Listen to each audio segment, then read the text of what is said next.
What's going on, boys? It is day number 40 of reading through the book of Job. We are nearing the end of this series. We have 2 more chapters after today to finish with Job and his journey.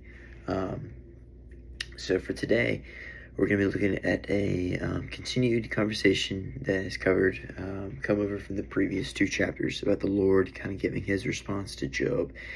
And kind of a recap from those 2 chapters. We hear the Lord kind of asking questions to Job, who has orders over things of the earth. And we looked at yesterday these 2 kind of animals that the Lord makes a connection to about how they thrive and are unthoughtful of the way things go. And they really kind of put their full trust in God, and they obey God's commands without any sort of hesitation.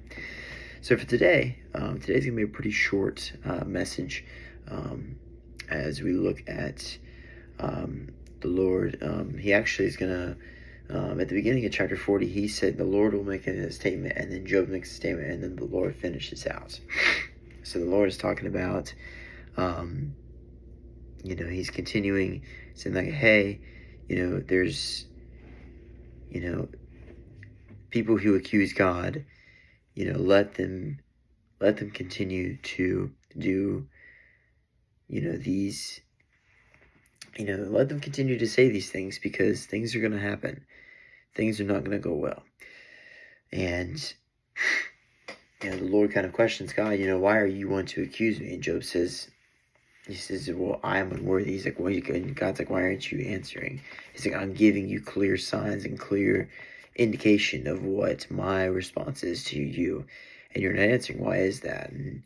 And Job is just kind of like, look, I'm unworthy. I don't feel that I've, been a very good, servant. I don't feel that, I have lived up to the way I need to be. And the Lord responds very dominantly with, brace yourself like a man, learn how to stand up and, stand on your 2 feet and not try to do things from the ground, do things from sitting down, and like stand up and walk on your feet and realize that you have so much potential.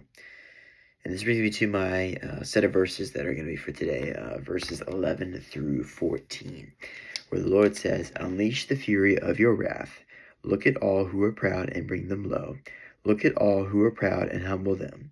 Crush the wicked where they stand. Bury them all in the dust. Shroud their faces in the grave. Then I myself will admit to you that your own right hand can save you. So the kind of statement that kind of popped up in my head when I read this was that we must focus our attention on things and people in our life that can help you to discipline yourself stronger.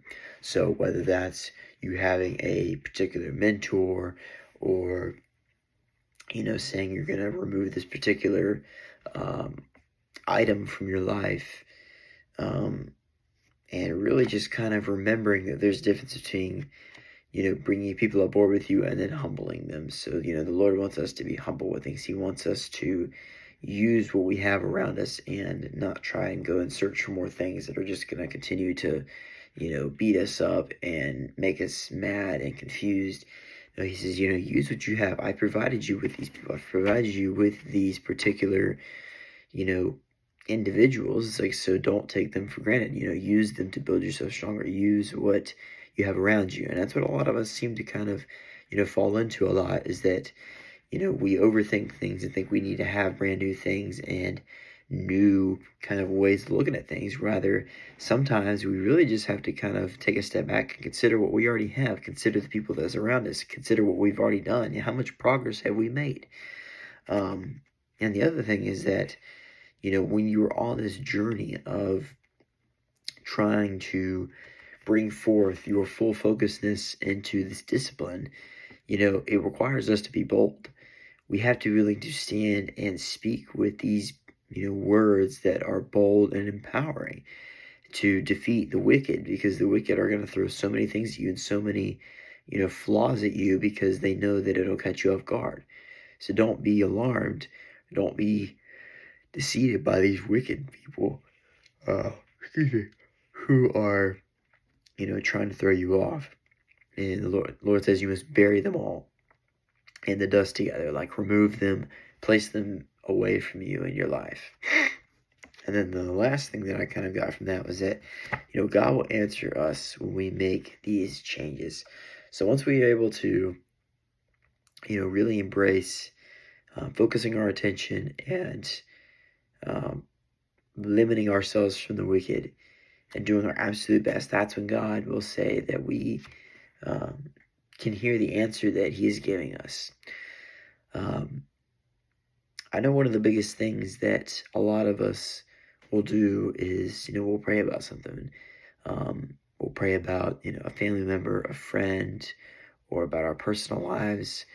And a lot of times, especially for me when I pray, one of the biggest things that I always pray for is obviously my family and my friends, my coworkers.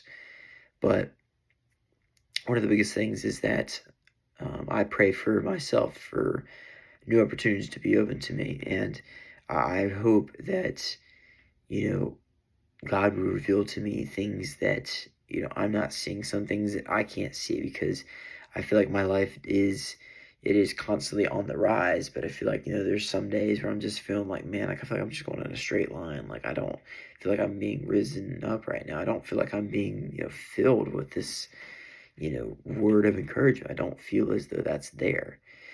And that's where I have to remind myself that sometimes things aren't always going to happen exactly when I want them to happen. There's some things that I just don't have control over. And God's answers, I have none, zero. None of us do. So don't get mad at God. Don't sit there and blame God because He didn't answer your prayer. Don't blame God because maybe you knew somebody or you had a close family member who was in medical care and, something bad happened. Don't blame God. That's not God's fault. God has plans for every one of us. God has plans for people, even the people who you think are in the most critical part of life, whether they're dealing with, a particular cancer type, or, they are just don't have a great family, or are constantly in and out of jail and prison.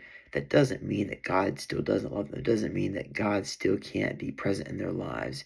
It just means that it is a much different process. And that's where we have to remind ourselves that while we are all human, we are all on our own paths. We are all on our own distinct journeys that set us apart. And that's why there are so many different peoples out there that, commit to a particular way of life. And we have to come back to the realization that the only way of life is through Christ, because Christ redeemed us. He saved us before we even knew we needed saved. And as the best part about it is that the book of Job, Job is never once does he, curse God. He does what, a lot of us should be doing is, asking God, God, can you reveal to me like what's going on? Like I want to know what's happening. I want to kind of get an understanding of, why these things are happening. Not saying, God, you did this, you're terrible, cursed you, this and that. Like, no, you're saying, God, I'm confused right now. Like, I'm lost. You're crying and you get on your knees and you're begging. You're like, God, I don't know what to do. I need help.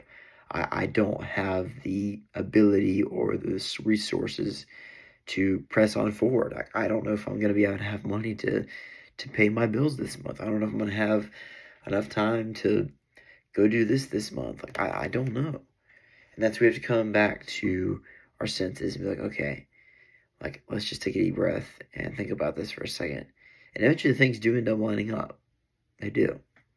So that's the best part about it, is that God is always willing to step in those moments that we least expected. Sometimes you're going through a day and you think what's going to go one way, and boom, event happens, it goes the complete opposite direction. And that is today's word. I hope that you guys had a great week, and I hope to see you guys very soon. Peace out, boys.